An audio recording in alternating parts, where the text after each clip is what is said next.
Scott Bauer, the CEO of Prosper Trading Academy, joins me now for the final trade of the day. He too is watching the big banks. So JP Morgan already out with the earnings, but where does this stock go from here, do you think? You know, I'm a little perplexed on this one. JP had some really good numbers coming out. Trading revenues were very, very good.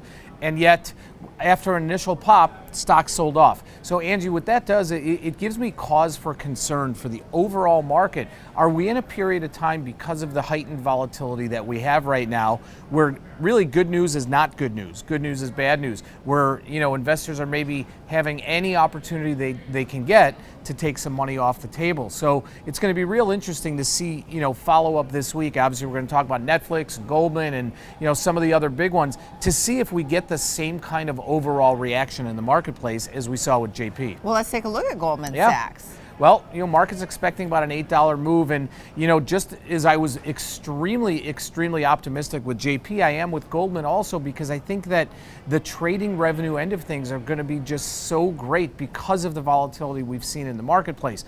That being said, though, like I just discussed, I'm a little bit cautious that the investing world, that the market is really just not going to be able to grasp and take in any sort of good news, any sort of bullish news, and propel these stocks higher. Netflix, are you ready to put on a trade here? Actually, I am. That one I am, and I think there's some pretty good reward to risk opportunities here. You look at Netflix, the stock's been flying. Unbelievable that we have seen so many analyst upgrades, bank upgrades in this stock going right into earnings.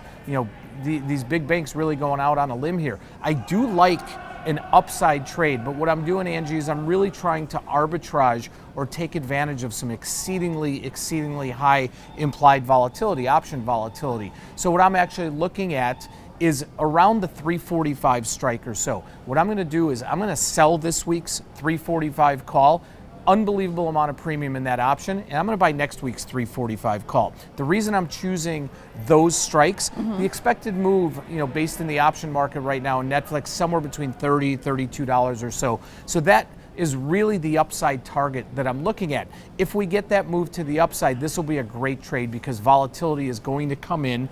Implied volatility is always mean reverting, meaning that it always comes back to its norm. So after the report, volatility will revert back to where it was, and these calendar spreads, what I'm trying to do here, should really come back into line and be real profitable. Now, if it's the downside, it's not going to be a great trade for me, but the great thing about it is I know what my risk is going in. I can't lose more than what I pay for this spread. Thanks for coming on the show. Have a great trading day. Always a pleasure. You too.